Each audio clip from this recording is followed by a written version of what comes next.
Hey, what's up? It's me, Animal. Only on Animal Expedition Files. See you there.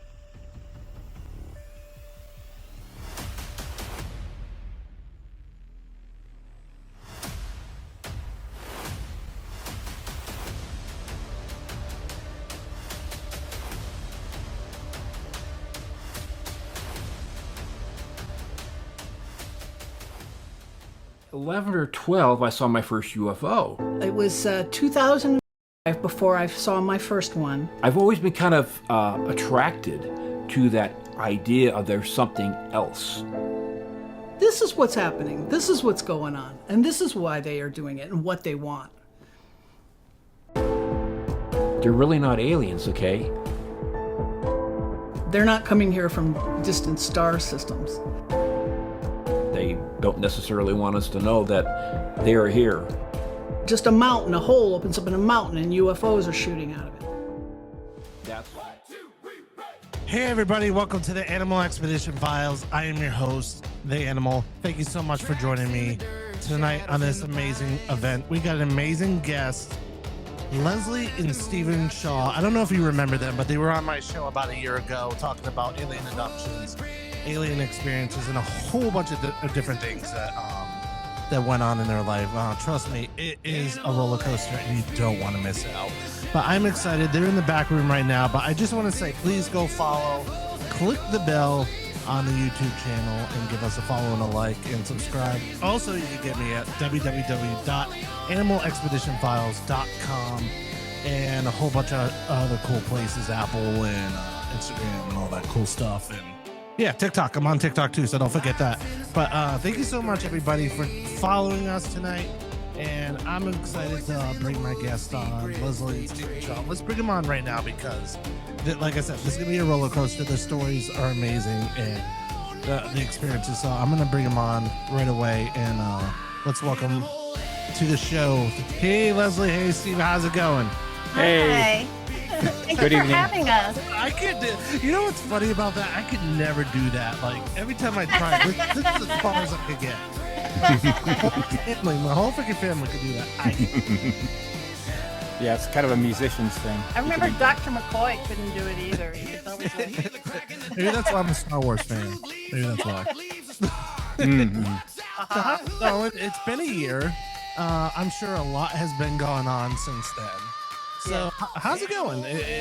What's been going on since we've last talked? Because I remember your stories about your experiences, and we are going to go back into those experiences because they were really awesome. And I got a lot of messages from people about them, and they keep asking me about them. They're like, can you have them on again? And now you're here again a year later. So welcome, and tell us what you've been going on for a year and Yeah, what's been happening.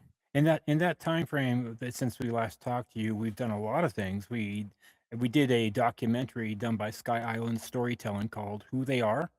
That's on multiple platforms, including Roku and Apple Plus, and of course, YouTube. Plex and Fossum, too. Right, and Fossum. We've had got our second edition of our book out, Who They Are and What They're Up To, with a foreword by author Karen Wilkinson, who's a experiencer and abductee. A fellow abductee. And she's one of the women that they've been doing the hybrid breeding program with, using her as a human incubator. Yeah, it's quite compelling work there too. And we've done, of course, Contact in the Desert, and we got our own podcast, Abductions 101, UFOs and the Paranormal Connection. And on our second edition, we devoted a whole chapter 1, to our experiences, as many as I could research and get down, because it really occupied a pretty large first chapter. Yeah, I didn't anticipate the public's avid interest in our experiences. I just put a few of them in the beginning of the book, just to kind of give people an idea of where we're coming from. So in the second edition, we expanded and gave them their whole chapter. And of course, we added the latest news that's been coming out about UFOs in Congress. And, we added there's always new news to report on. And further research and further connections we've been able to make that we can pretty much verify, a lot of what I like about our book is that we don't dwell too heavily upon just one subject, but we give a really good overview as far as what is going on. And we're very much experience and science oriented in our book, and what we really did is show how the channels of communication really move through different frequencies, Hmm. especially like the astral realm. Yeah. And so we Yes, have a that's lot to talk something about that. we sort of explored that with our guests recently. Is Hmm. For years we've known that there's a connection between the astral realm and the alien abductions phenomenon. Yeah. Hmm. And now we know that that's true. They take sometimes they take people just astrally. They don't need to always take you physically, apparently.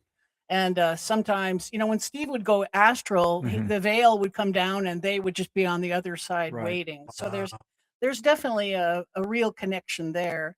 yeah. And since we wrote the book 3 years ago. And since then, more and more discoveries have been coming out, more and Hmm. more data has come out, and Right. everything that's come out has just gone towards underlining our theories, Right. Vindicate, vindicating basically. our Hmm. theories. And this latest thing, have you heard about this discovery down in near Maputo in South Africa area there, where the place of the waters is, where the Zambezi hits the ocean? Hmm. In No, never in heard of. ancient Sumerian texts that, Sitchin was, Oh, translating, Right. they used to call it the place of the waters, and this was supposed to be Enki's domain, Enki's kingdom. And they've recently been making discoveries down there of an ancient kingdom with really old mines too, like gold mines that Yeah. are 200,000 years old. And this is way For before humans were for supposed to be for quick reference, mining. Maputo is the capital of Mozambique, Hmm. and it's right next to South Africa on the east coast, and it has this huge bay by it as far as Hmm. where the capital Where is. the And Zambezi dumps right, into the bay, but dumps into the ocean, and then Hmm. as far as the river is the Zambezi River, and then you got Lake Nyasa, which is right above it, and And that's where the Victoria Falls right is. It's and definitely the place of the waters is a good right. name for it. It's funny that you say that because there's a person here locally that has like artifacts that like are of like a ship and like just an alien figure. Yeah, we bought one from him at Contact in the Desert. I think if it's the same guy. These discoveries coming out of Mexico Yeah. are also proving Sitchin correct, Hmm. vindicating Sitchin, who was sure that the Anunnaki had a presence in the New World in the Americas, Hmm. and now it's just and he was really excited about the discovery of a bowl that had proto in Proto-Sumerian. yeah, it was discovered in Bolivia, and it had Proto-Sumerian hieroglyphics on it.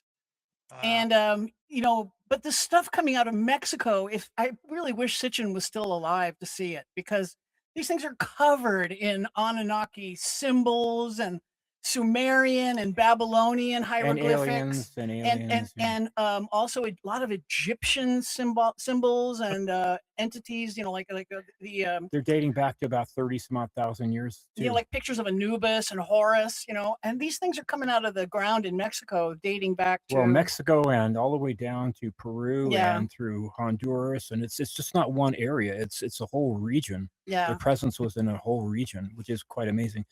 Proving that the Anunnaki had, like I say, a Oh yeah, presence in the New yeah. The World. stuff out of Maputo and Mozambique, that whole region, which is tens of thousands, it's like a 10,000 kilometer region in southern part oh, of just south of the equator. Yeah, We're Enki didn't do talking, things yeah, we're small. talking about huge cities that were linked together by roads that were like hundreds of kilometers, and they've literally discovered thousands of gold mines, and most of them are dating back to over 200,000 years. Mhm.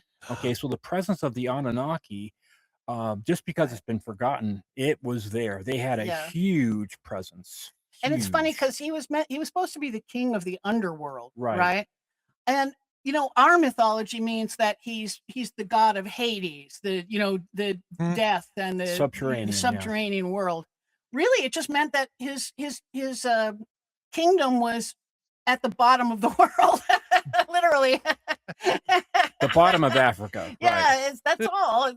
But and of course there is a certain amount of underworldness to it because of the Yeah. mines, because of Right. the Right. vast mining Yeah. operation down there. Right.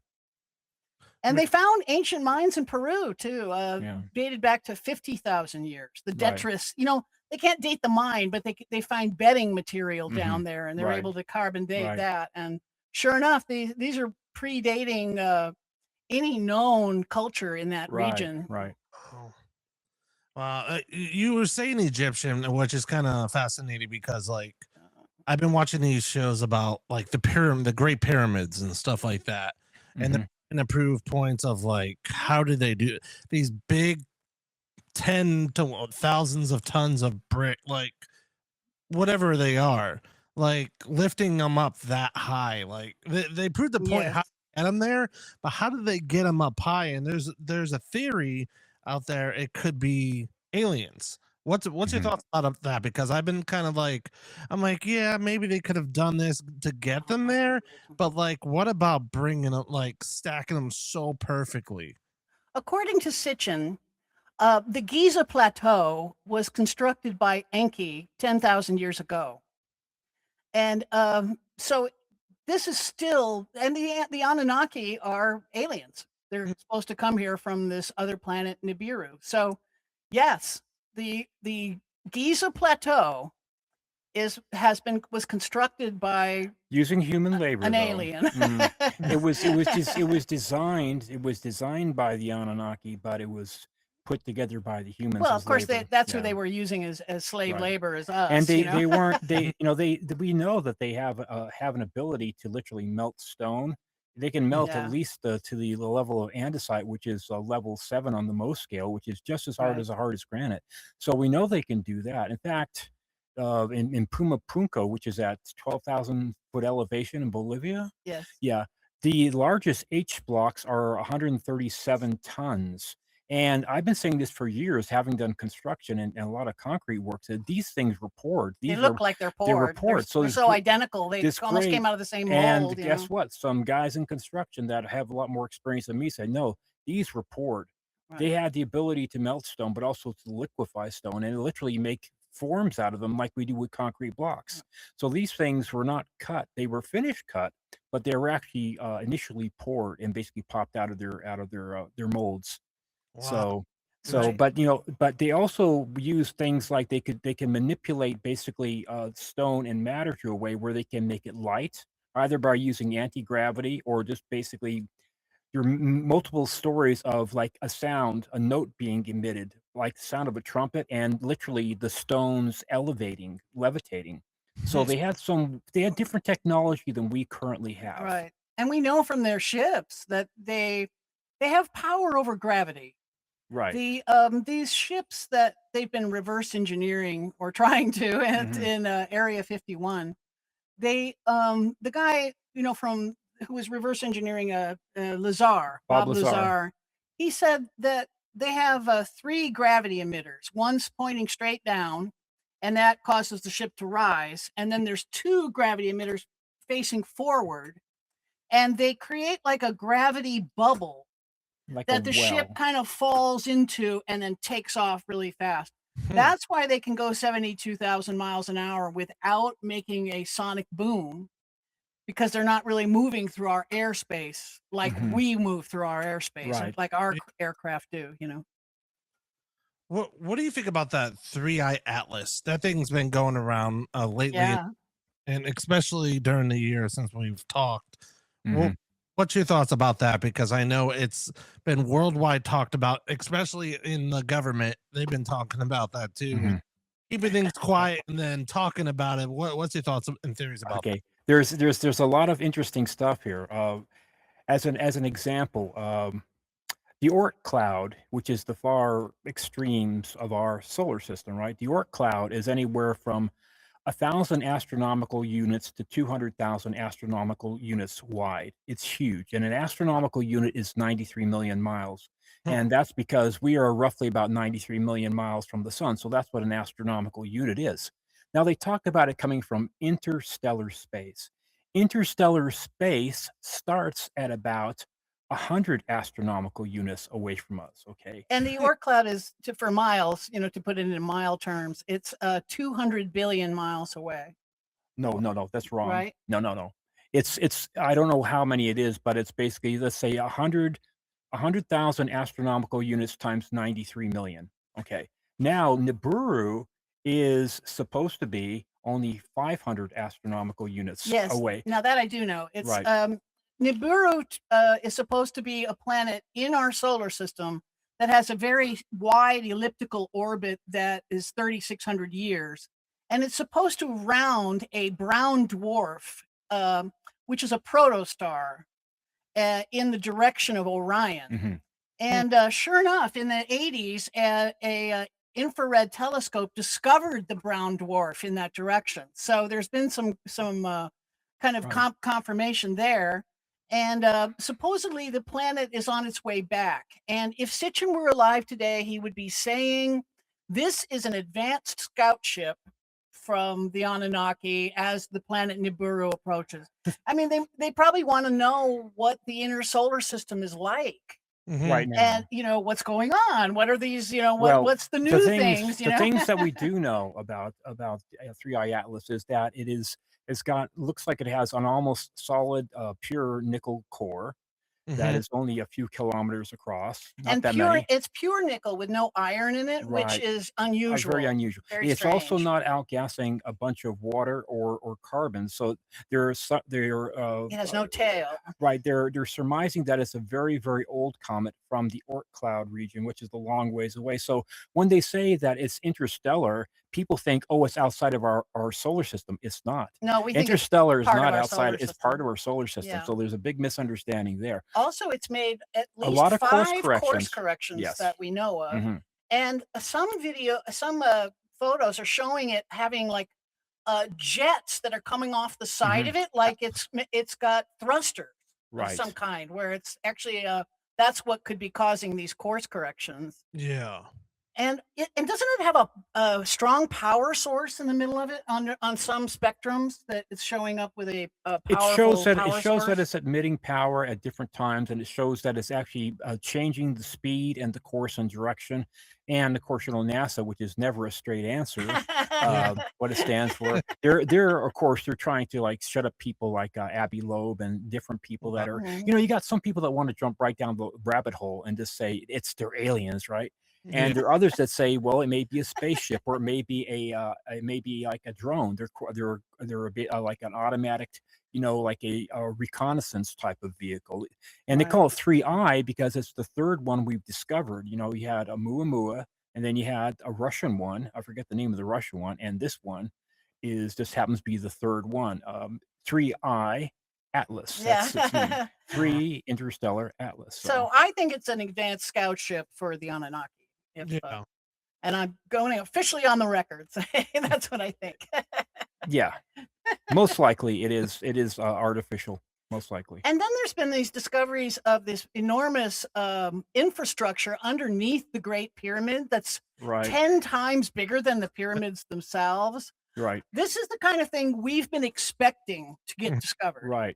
because we believe there's these civilizations are hiding deep underground Mhm. inside the crust of our planet, Yeah, they're terrestrial. and that we're not really dealing. So the way aliens are involved is the Anunnaki use their own DNA to uplift humanity from Homo erectus into Homo sapien, we Right. believe, right? Mhm. Well, this means that every single Homo sapien on this planet is part alien. It's part alien, correct. So that's where aliens involved. But the people flying the ships in our skies right now, the few DNA samples we've managed to get from them is showing them as human. Part human. And we know they're human because they're breeding with Right. us just by having sex with us, right? If you're having sex with us and making babies, you can't be anything except human, right? Right, you have to be. Well, Mhm. let me ask you this because it just popped up in my head. What if like people walking around on this earth right now, Mhm. aliens, and they don't know it? They could have grown up or having a whole like a childhood, didn't know, where they came from. It could have came from parents that were aliens also. But Sure, like, they could be part of this breeding program that we know the aliens are doing. But they would still have to be part human But because they're you have to human, be yeah. 99.97 the same genetically to be able to throw viable offspring. So yeah, Right. there have been apparently some Russian diplomats and the Chinese have been caught on hot mics when they didn't know they're on hot mics. That you'd be surprised how many hybrids are walking amongst Yeah, we have us. a bunch of Yeah, aliens living amongst us, right. and yeah. we think that that's what they're doing. We think that we do think that they're human, but they have mutated a little bit from us. Mm-hmm. They're showing some signs of mutation. For one thing, their eyes are getting larger. hmm Their hair is getting clear. One of the DNA Mm, things we got was it's called the hair of the alien. An alien Right. dropped a hair during an abduction, and she Hmm. looked like one of the Nordic ones, right? And they did a test on it. Comes back human, really bizarre human, Yeah, it's a like very bizarre. It's a mixture of Gaelic and Basque, and and one Chinese, quarter of a small portion of the Chinese 2%. population, like 1%, so there's some Chinese DNA there too. hmm And the hair is perfectly clear, and there is no such thing as a human hair that's perfectly clear. Not a surface human. Right. So we think their hair they've mutated that way. hmm They're showing signs of mutation that way. We've also heard stories about, how in the hybrid alien thing, sometimes they abduct the women again a year or two later and are introducing them to their babies, hmm their toddlers, and they encourage them to coddle the babies and the toddlers. When they come back, wherever the baby was touching them actually fluoresces under black light. Illuminesces a little bit. We Wow. think living underground, we think they've slowly become more bioluminescent than we are too. Any species on this earth staying underground for long enough will become bioluminescence. In fact, it's been Mhm. proven that human beings do have a vestigial ability to bioluminesce. We can all bioluminesce, and if you do things like deep meditation and other type of practices like yoga and kundalini type of raising, we actually enhance our abilities to bioluminesce. That's why saints are called, they say They that look like they he almost glow. he Yeah. glows. It's something that we have, and it's basically a part of our nervous system that is like, the appendix. We know it's there, but don't really know why it's there, but we can Yeah. bioluminesce. In states of ecstasy, in states of like, divine intervention, we basically bioluminesce. So we think they've mutated from us a little, Yeah. and um, but they're still close enough to Yeah. breed with us. Yeah, they have to be almost the same. And a lot of women are reporting. I thought at first, well, maybe they're not humans, but they're able to Right. modify DNA and genetic engineer a fetus to put in us, like in vitro. But then more and more reports I heard, they're just having sex. They're being raped by aliens, hmm and getting pregnant. Wow. That's yeah, yeah. It just stuns me because like who knows if we're talking to aliens or having conversations or eating with aliens and we're just as a human being we think they're humans but they're really not, and it just Yeah. my mind and Well, just they Well, are we human. want we but want to we want to be specific about this. yeah. We don't actually see them as being aliens. Okay, we yeah, call them we call them cousins. cousins. Okay, yeah, the Anunnaki were involved. They may still be involved, but at least 300,000 years ago, when they uplifted the human brain and the human speech center, okay, Yeah. to make us. So, see, the thing is, if you're going to be building pyramids, you can't do it all just by telepathy. You have to have a blueprint. You have to have a plan. Okay, you can't do everything by telepathy. Even though telepathy is the easiest way to communicate, it's just that we've forgotten how to do it for the most part because we're Yeah. not trained that way. But that's why the what we call our cousins or the Greys, which are probably a version of humans that went underground probably 50 to 100,000 years ago, but they're still of this planet. They Yeah. have their terrestrial sources, because if you go to a different planet, you are immediately going to be under attack by all the bacterium, all the viruses from second one. That's why, that's this whole idea of being part of a federation and just going to different planets. We can barely live on our own planet. When I went to Africa, you wouldn't Yeah. believe the vaccinations and stuff you have to get just on your own planet. You go to Mexico, don't drink the water. It's like the terrestrial stuff we have here to deal with almost kills us as it is. So if you're going to a Yeah. completely different system and be completely different foods, have completely different digestive systems, you're going to be sick all the time or die.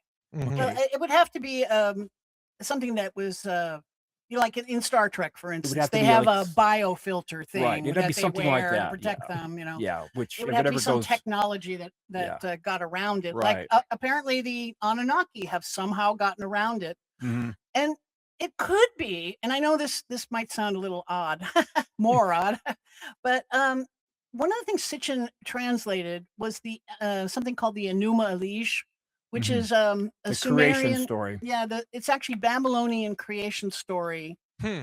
that references the Sumerian version. So there was an older Sumerian version, but that Hmm. one's been lost to time. What we have is the Babylonian one.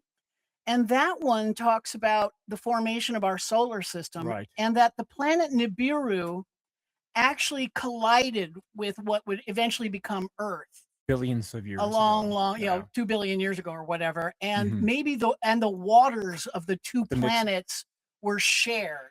Interestingly So we enough, may have a parallel mm, evolution because of that. and a lot of people think, okay, that's all a great story. But the funny thing is that recently, astrophysicists have gone through the three major theories about the creation of our solar system, and they've been systematically basically dropping them, saying that can't work because of the moon, that can't work.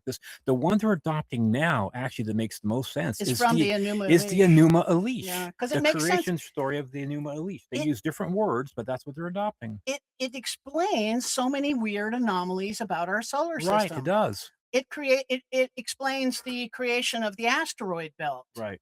Nibiru passes between Mars and Jupiter, and At there's one time it did, yeah. supposedly there used to be a planet, a water world there called Tiamat. Hmm. When Nibiru passed through one time, one of its moons crashed into Tiamat, breaking it in two pieces. And then in a subsequent orbit, Nibiru itself crashed into one of the two pieces And and turned it into rubble, which became the asteroid belt. And the other piece was knocked askew, it ended up becoming our Earth. And one of the moons from this giant water world went with it. And that's why we have this crazy large moon for the size of planet we are. It also explains why all of our continents were on one side of the planet to Mhm. start with. It, Gondwana land, yeah. it also explains the bizarre orbit of Pluto, because Pluto used to be a moon of Saturn. But Hmm. one of the trips of Nibiru through the solar system, it gravitationally trapped Pluto and sort of dragged it way out into the outer Out of solar system. the outer part of the inner solar system, really, but the Right. furthest part out Yeah, from yeah. Pluto's from it. about 3.8 to 4 billion miles away, which is only, Yeah. when you talk about astronomical units, it's only like a few astronomical units away, really. Not that many. But And I find it fascinating that the Sumerians count the planets from the outside in. Yeah. Pluto is 1, Neptune is 2, Uranus is 3. It's like they're coming here from outside, Yeah. and counting them that way. Huh. Earth is 7, we're number 7 because we're the 7th from the outer solar, the outer planets. Mhm. That's man, that's It's a That's- lot. it's a wow. I'm getting a history lesson. That's for sure. Yeah. Yeah. Did you have any questions? I mean, I'm sorry, Yeah, we yeah. tend to just rock it on. Oh no, man, I'm loving every single bit of this because like just the whole UFO thing is going crazy right now on the news, and it's been crazy wild, especially the theories of it from the Pentagon, from all these big Mhm. that are in charge and talking about this. It's really cool that more and more stuff is coming out, and Yeah. hopefully more stuff in the future will come out and we'll figure out what Roswell is. Maybe they'll show the ship one day. Hopefully that'd be pretty cool. But one thing I do want to ask, like from the year that we've talked, have you had any experiences with any kind of like abduction or like with UFO activity? Myself, I'm the one that they mess with all the time. Yeah. They Yeah. don't want me for some reason. I don't know. I just got messed with on December the 1st, about 3 o'clock in the morning, as a matter of fact. Yeah. I was like in my bed, right? And then I was in the astral state, which you can always tell. Well, I can always tell when I'm in the astral state. It's not a dream. It's like we were floating above your body. And I Yeah. literally I was in this room with a few other people, and there were these two big guys, kind of tall. That one of them basically neutralized my body, basically like zapped it, where I just basically went kind of numb but stiff, and they pushed me up against the wall and they started examining my face and inside my mouth. And we were having a conversation. I was saying, they were asking me what I wanted, and I was asking them what they wanted. And Yeah, you're and the one taking me, then buddy.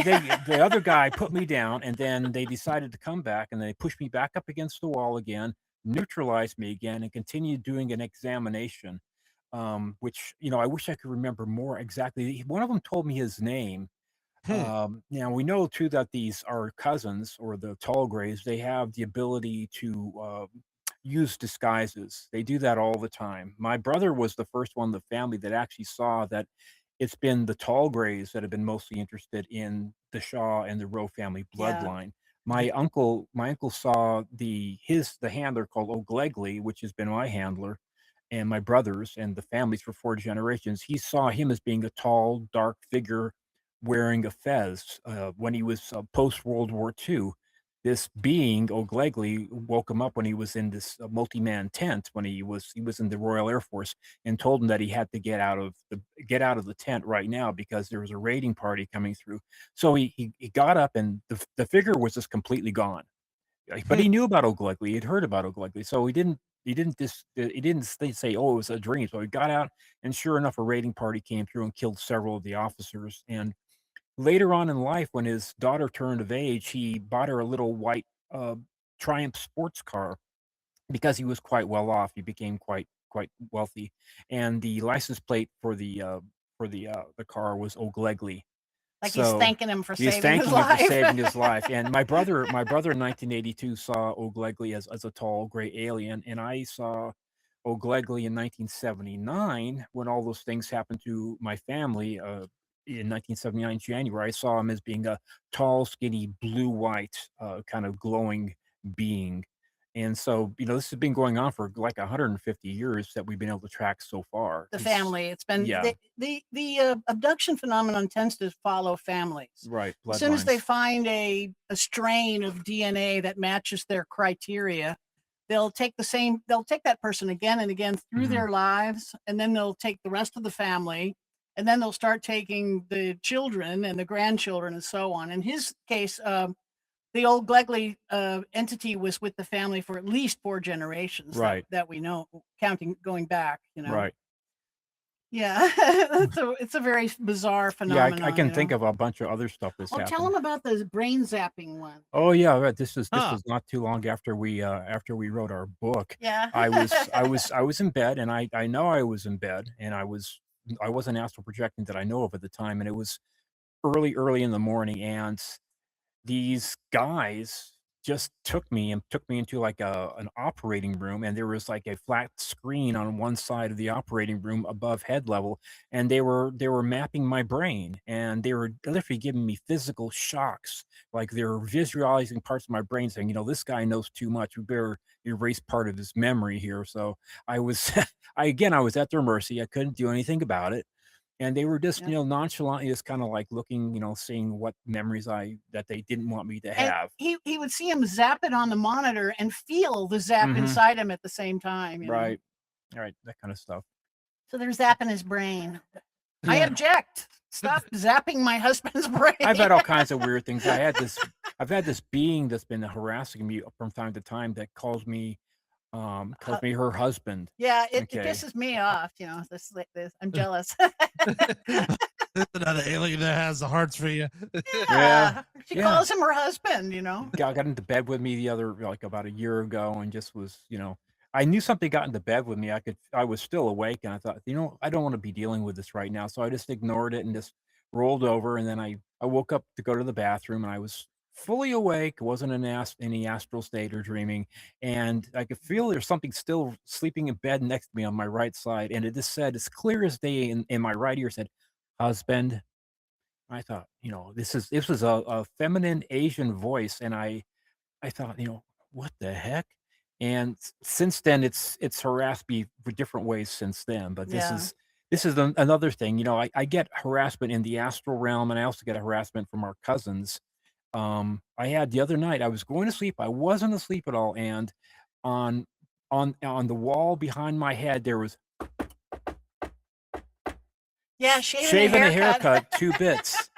Shaving a haircut 2 bits, just Like as they're plain as joking, day. like they're jokers I back said, then. I've had the three, like, I've had that for decades. Yeah, for When I'm my just starting entire to knowledge when of I'm just him. starting to Yeah. get to sleep, it'll be as plain as day. And so I have that connection, that openness where I can communicate, or they communicate with me, because actually, this is the other information we got too. It's in Luis Elizondo's book, Imminent. I Hmm. don't know if you've read it. It came out about a Highly year and a half. recommended. Yeah, Highly I read it a recommended. couple times. And the government, the ATIP program and other programs, they've done a lot of PET scans and MRI scans of the human brain, mapping it to see if there's a connection between remote viewing, astral projection, and psychism. Okay. Hmm. And they found two specific areas that are involved in both those, processes of encoding memories with emotion. They're called the caudate putamen, which is by the thalamus, and it's called the parahippocampal gyrus. These areas are hyperdeveloped, and they're larger and more active in people that can do remote viewing, and basically they're psychic and can do telepathy and that kind of stuff. Like his whole And family, they found very also psychic. another interesting connection, that people that have Cherokee blood and also have Scottish blood in them have a much higher, Scottish for me, okay, have a much higher tendency towards things like schizophrenia, and certainly for things like remote viewing. And it's just they can actually now prove that there's a physiological mechanism that makes people different, that And has these different abilities. apparently they've been doing PET scans and MRIs on the brains of abductees Right, and finding that they right, also have these hyperdeveloped areas. Yeah. right. So psychicness is one of the criteria that the Hmm. aliens, Right, our cousins, want. right. For communicating. Now, speaking about X-rays, I know you were talking about last time we talked. There was something that they found. Was it your shoulder? I can't remember what. Hmm. Yeah, they My found a right little, shoulder, yeah. it looks like a little metal grain of rice in the Hmm. X-ray. And the mid deltoid, yes. Uh-huh. Did now And be well, able to? during one of his abductions, an alien tapped him right on that device 3 times. Right. And since 1979. since then we've researched that, and apparently they do that. Like Whitley Strieber had a device put in his ear, and Mhm. he said that when during one of the abductions, the alien tapped that place 3 times. Apparently that they let us know somehow that they've put something in you, I Yeah, guess, trying to those let you stories know. are in the chapter 1 of our second Yeah. edition. Yeah. Yeah, poor thing. He broke his arm. That's how we discovered. I I've mean, had this he shattered his shoulder girdle in 7 places. Real bad injury, but well, the torn all the rotator cuffs were yeah. torn And and then ribs we discovered, but dislocated. that's in the X-ray where we discovered Yeah, the when he found out about the that, little because of thing. the Yeah. X-rays they had to do to see how they're going to put me back together. Yeah. So, I bet you the doctor was like, "What the hell is this?" I well, wonder. the X-ray tech was the one that saw. This is in September of 13, 2013, right? Yeah. and at that time we hadn't thought about writing the book to start with. I was been a musician most of my life, Yeah. and I was more concerned about playing in the orchestra. So I was more concerned about not losing my right arm. We I were mean, so worried about him losing his ability to play music that we forgot to ask the doctor to, pull the thing out for us and keep it. And so after the 6-hour surgery to repair him, the X-ray showed that it's gone. So it well, must have been just vacuumed out somehow in the but I do surgery. have copies. I do have digital copies of the original Yeah. X-rays that were done, and we're just waiting for technology to catch up so we can actually Yeah. blow it up enough to be able to see the grain. And it's very obviously the guy said, I don't know what it's doing there, but it looks metallic, and it shouldn't be where it is because it's nowhere near where the bones were broken. It looks like it's been there.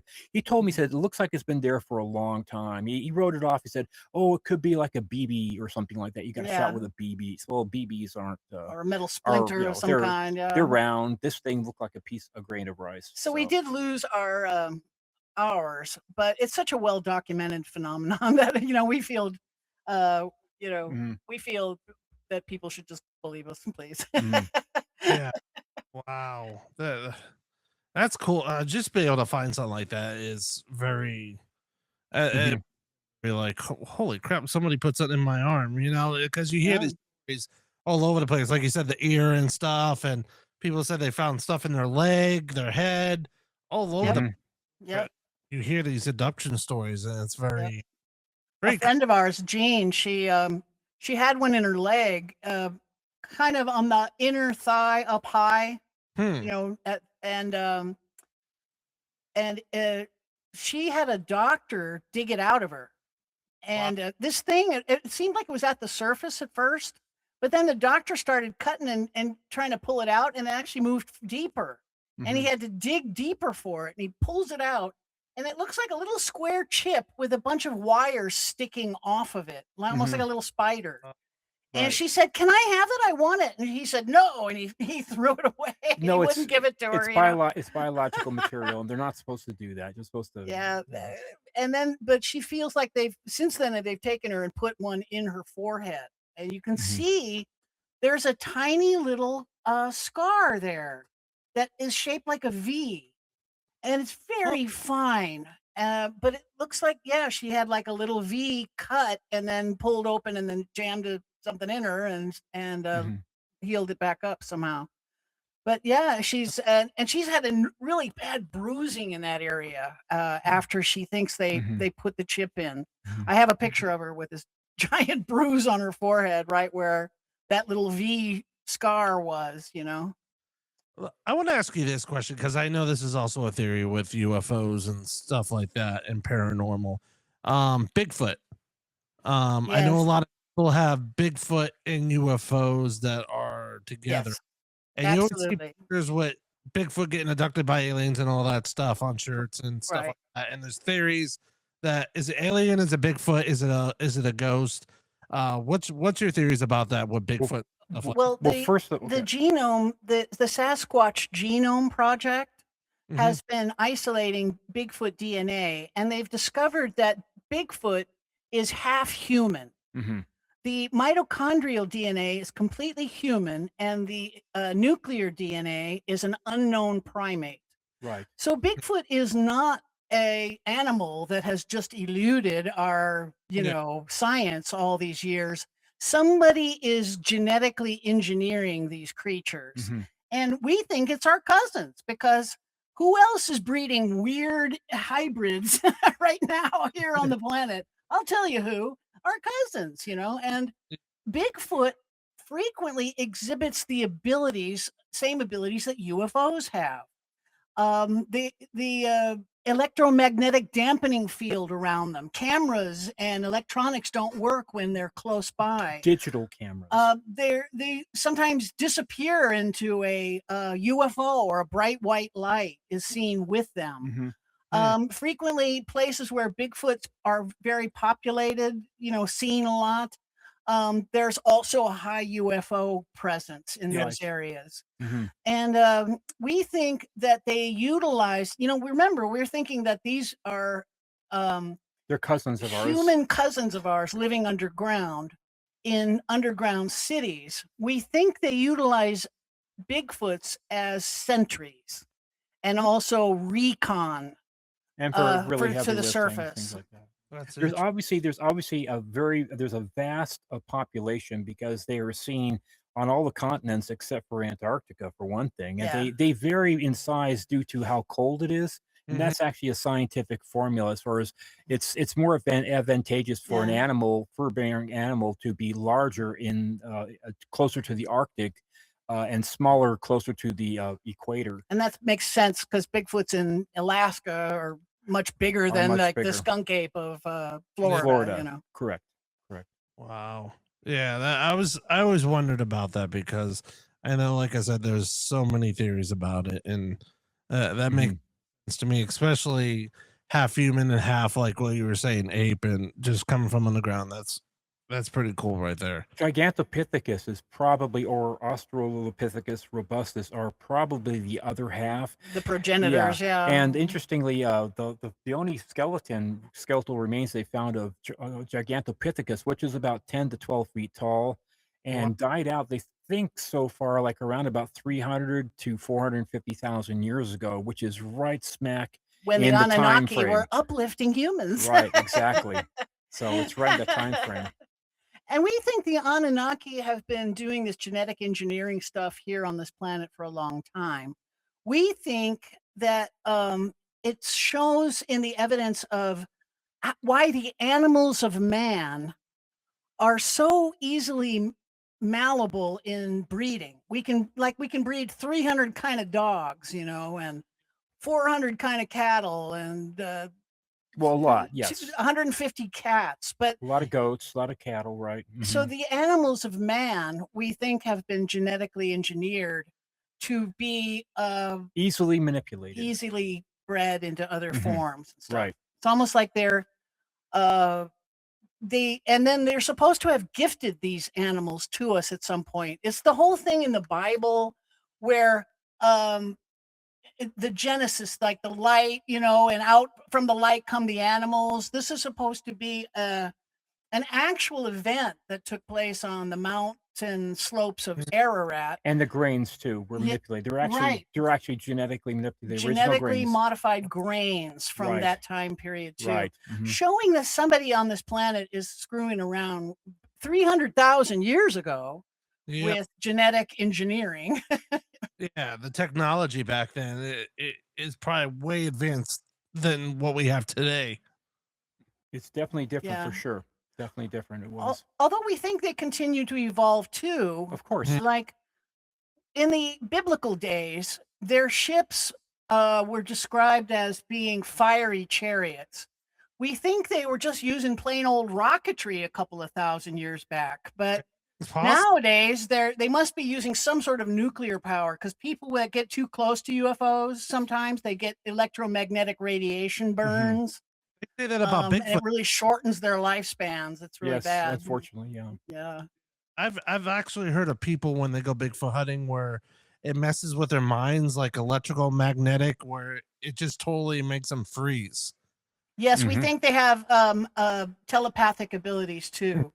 They've actually, made telepathic communication with people out in the bush, giving them messages like, go away, leave this area, or come closer. We want to take you, we think. Yeah, the Bigfoot have very good transmitters and receivers, because they've been taught how to do that, because it's the easiest way to do it. Yeah. And therefore, if you're trying to communicate, you're going to try to communicate with a human being that has at least some ability with being able to have slight telepathic abilities, or be able to access that part of the human brain, the caudate putamen and the parahippocampal gyrus and Broca's brain, and those areas where, if for instance, like I say, you can't build the pyramids without a blueprint. There had to be blueprints, and for a working force, you can't tell them all just telepathically what to do. You have to show them a plan, and they work from the plan.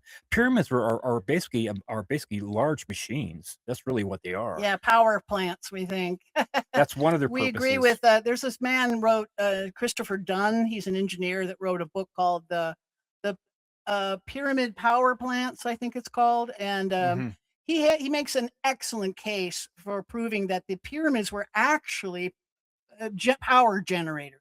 And that makes so much sense. And communicators. When the Anunnaki moved into a new area to try and mine that area out, the first thing they do is they set up a pyramid complex to power the facility. Right. And then, mine that area out, and then move the entire workforce to another area and mine that area out.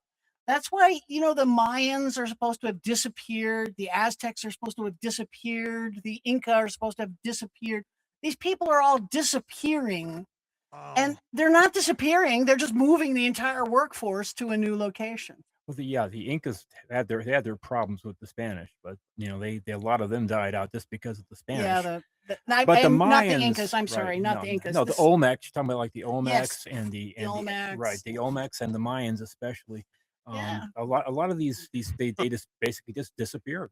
We think humans were a slave population Mhm. that they Yeah. essentially moved in, mined the area out, and then moved away. Oh, that's so. Man, that's a lot to take in. Yeah, according to the lady who wrote our book, it's called Stolen Seed, Evil Uh-huh. Oh, Harvest. wrote the foreword. Wrote Yeah, the forward. She Karen. wrote the forward. Yeah, Karen Wilkinson. She says that in her experience with all these different impregnations she's had in her life, and she's got very clear memories of this stuff. She said that they are not here for our benefit. Yeah. They are here for their benefit. And she also says they are subsurface. She agrees with us completely about that. Yeah. Their motivations are to survive and basically to infiltrate us and basically to take over. They introduce the hybrids because they have lost the ability to live on the surface without uh, getting sunburned, or like they have to go with using glasses Mhm. for sure. Because they've been subsurface for so long, they've become less able to exist on the surface. So they're trying to reintegrate, and they don't like We to think that hopefully it's pointing to reintegration with us rather than conquering of us. but she says that the hybrid, she says in her words, that they don't have souls like humans. Well, It's kind of disconcerting. This is what she wrote. Karen has Yeah. she's very Christian, and she has a very Christian take on the whole Mhm. thing. And we're in alignment on almost everything. But um, I don't know about whether they do or don't have souls, but I think they're human. Therefore, Mm. I probably have souls. Wow. Huh. Yeah. If we have souls at all, then Yeah, yes, we they're think not. they have them. It's not like this whole Federation thing, and they're all like here for our advancement and our help and uplifting us. No, No. they're here. They see it's their actions that speak louder than words. It's what they're Mhm. doing. Yeah. No, they're actually why it explains why they're taking our cattle and exsanguinating them. We They're think in they need of went DNA. They're in need of DNA, and they need of eggs and sperm. when they we think when they went underground, they took herds with them. Hmm. And those herds are becoming non-viable living underground. And so we think that's what the whole cattle mutilation thing is, why they Mm. take all the blood, all the sex organs, the tongue and the eye, and call it good, and leave the rest to rot in the fields, Hmm. And this has happened millions of times. We're talking about millions of times worldwide, all through Australia. It's not just a Midwest phenomenon. No, not at It's all. quite widespread. Hmm. And that points again to them being Terrestrial. terrestrial Right. residents. Right. And why are they so afraid of our nukes, that they're monitoring our live here. nukes everywhere we go? We Yeah. think it's because they live here. If they were coming from a different planet, it's like, who cares if you blow yourselves up? It's not our problem. But No. this, if they live here with us and we blow up the whole world, then they die too. So they're Don't want that. monitoring our nukes very closely, Right. and proven to us that they can turn them off whenever they want Right. to. Yeah. Yeah. That's very interesting. Mhm. Left on. Let's talk about your documentary. I know you were talking about earlier before we started. Let's Mhm. a little bit. Thanks. Yeah, it was so great. We What would you like to ask about it? Where did you start it from, and what made you do a documentary? That was kind of just a happenstance thing that happened. We did a show up in Big Bear, California, and it was one of these spur of the moment things. It was a 1 day event, and we set up our tent and the whole bit, and it was a bust. It was we like the sold like wrong. one book. It was it was totally the wrong venue, and it was a lot of work for no money at all. Yeah. But just before we were ready to start tearing down, this guy came around. His name is Jeremy, and he listened to me talking to another vendor, and he got intrigued and said, we've been thinking about, he said, we do documentaries, and we've been thinking about doing a documentary on this subject, and what I'm hearing you say, it's a very interesting take on it. So it was one of these things that just came about by that, and he came to our house and shot the documentary, and they edited it together, and it just turned out to be one of their most successful ones they've done. And these people have won multiple awards. Yeah, it's for the Jay documentaries. Horton Films. He's the narrator throughout the documentary, and of course we're interviewed a lot. It's called Who They Are. Yeah, who they are. And Jeremy Nori was the fellow that met Steve in Big Bear. And did the filming of it. Yeah, so it's funny. Our worst show turned out to be our best show, because you never know who you're going to meet. Right. It's one of those things. Yeah. Mhm. and we kind of go over the things about our theory, Yeah. and it's like only about 48 minutes long, and there's a lot of really nice graphics and a lot of video stuff that they put into it that Mhm. really makes it work. It really Yeah, works. they did a really Did a really quality good job job. on it. So we recommend it, and we were just thrilled with it when it came out. We just said, Yeah, "Wow, you guys are really quite good yeah. at your jobs," you know. Yeah, I definitely want to check it out. That's one thing I need to put on my bucket list is check out because it's So, everything you guys talk about. It's really awesome, and I know like since this whole year we haven't talked, I've actually heard your names pass by other podcasters and people like that I've interviewed and said they've talked to you guys and just a lot of love and a lot of amazing stuff and a lot of stories that they hear from you guys, and it's really cool to be able to Mhm. all yes, the I've been trying to, do a social media presence thing, and it's sort of working.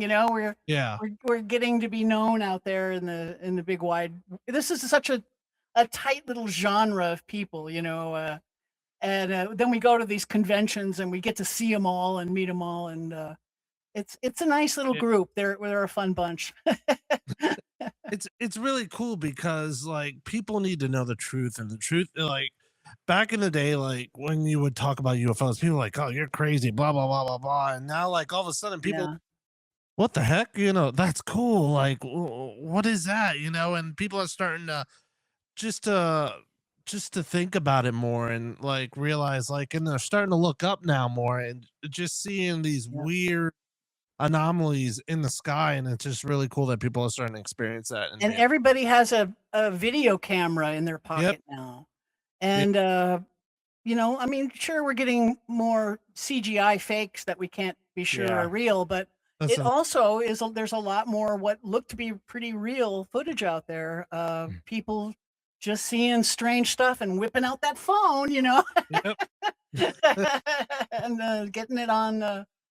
But they're seen much more often than people realize. That's another thing points to our theory being Yeah. correct. They're Mhm. seen worldwide 10,000 times a year, every year, Mhm. going back at least 60 years since we got that 80 years. well, there was this bit reporting, official reporting Right. thing that has only existed for about 60 years. And they've tracked it at 3,200 sightings per year in the US every single year since the implementation of that reporting conduit. And also, except in 2019, there was a weird doubling. There were 6,000 sightings that year. Mhm. I think people are also less reticent to report them now. Wow. Less Yeah. people laughing at you for You're not vilified in the seeing same them. way as you used to be. Yeah. And also too, it's basically about a 10% as far as what's actually reported. Right. It's just probably like this about the tip of the iceberg as far. So they're seeing a lot more. And not Yeah. everybody has, in the Brazilian jungles, not everybody has, cell phones. So but that's another big presence in Brazil. They're seeing Yeah. there a lot in Yeah. Brazil. There was the whole Varinga incident. Mm, And that And one had a bizarre twist to it. One alien was injured, right, and right. this fella, he was trying to comfort it, and he wrapped it up in like a blanket and brought it into his truck with him, and held it as he was driving it to the hospital. Right. So he gets, but this guy comes down with a unknown bacterial infection Hmm. and ends up dying. Right. A very short period of time. So the pathogens in the blood, I guess, everybody has pathogens in their bloods, Right. but apparently this one was something that had never been seen before, and they just didn't know how to treat it. They didn't have a way of treating it, Hmm. and poor fella died. So I yeah. guess that's one thing to leave your audience with. If you see them injured, don't handle them. No, Don't get their leave blood 'em on you. Jump into your hazmat suit. Yeah, yeah. Then, or unless if you really want to go with them, just ask me like, "Hey, can you take me with you?" I Yeah, know, I again, know. we're saying that even the grays are terrestrial. They're not Zeta Reticuli. Yeah, They're Mm, just like an older version. See all these these cousins I talk about, whether you're talking about the reptiloids or the grays, the tiny ones or the tall ones, they're all bipedal. Okay, they all have the ability to be able to use telepathy or communicate with Yep. us telepathically, which means their brains are wired pretty much the same way. They don't have to learn 10,000 different languages. They just go to the most basic Yeah. way, which is the way thoughts are laid down anyway, with emotion and with chemicals. Yeah. Every single emotion is a chemical and it's a picture. We think that that telepathy is a birthright of humanity. Right. And it's just something that we have let atrophy in ourselves, but that our cousins have not. Right. And the fact that they're capable of communicating with us telepathically, we think is further proof that they have the same brains that we have. Right. They used to have caught at Putinmans too. Yeah. Man, that's awesome. Well, thank you so much. Why don't you guys share with us a little bit about where they could find you on Facebook, TikTok, or your website, and especially your documentary and your books, where they could find that all. Because we only have the one book that we've made a second edition of, just came out last month. We're very excited for it. You can find it on Amazon. It's called Who They Are and What They're Up To by Leslie and Stephen Shaw. And it's soon going to be coming out in Spanish and English and Spanish audiobooks too. And in the Czech language, a Czech publisher contacted us and said he wanted to translate it, and we said sure. It'll be an ebook fashion, and he's going to be releasing it here in probably a couple of weeks. Very soon. Right. So that's really exciting for us and coming up. And so if you wanted an audiobook version, it'll be out in a couple of months, we think. And then, of course, our podcast is called Abductions 101, UFOs and the Paranormal Connection. Right. And we're on YouTube. Yep. Okay. And it's youtube.com/@abductions101. That's where we are. And yes, we have some 30 odd episodes out now. And we're trying to have abductees on, or other people who have met other abductees, like podcasters, and who've had several guests on their show. And we've had Joshua Sisler and Michael Forrest, two of the main guys that are doing the excavations of the Anunnaki stuff out of Mexico, central Mexico mostly. Yes, and also like Honduras and Guatemala and Peru. Yes. But these things are fascinating coming out of there. So if you're listening in, people, you might want to go to Alien Carvings. I think it's on Instagram under Alien Carvings. And our Instagram, we're at leslie.shaw.author. And keep join us there. And if you have any questions, to the people out there, if you have questions for us, go to our Instagram and direct message us there. Yeah. We'll be happy to answer. Well, thank you so much, Leslie and Stephen. This was an amazing chat, and I'm very for what you guys got going on, especially in the future. Hopefully, no more adoptions. Well, you never know. But who knows? like you. But thank you again so much for coming on the show. This has been such an amazing lesson, and I can't wait to be able to share it with everybody out there, because it's a roller coaster, and I know everybody will love it. But right after the show ends, we're going to talk a little bit once we stop recording, and we'll talk a bit, and we'll go from there. But thank you everybody so much for joining us on Animal Expedition Files. Thank you, Leslie and Stephen. I hope you guys have a good night, and we'll see you guys next time. Thanks for having us, and bye everybody. Bye-bye.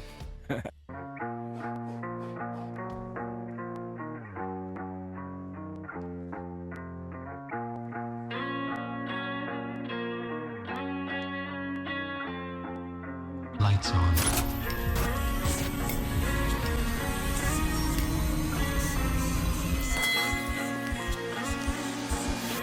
Dark Realm TV.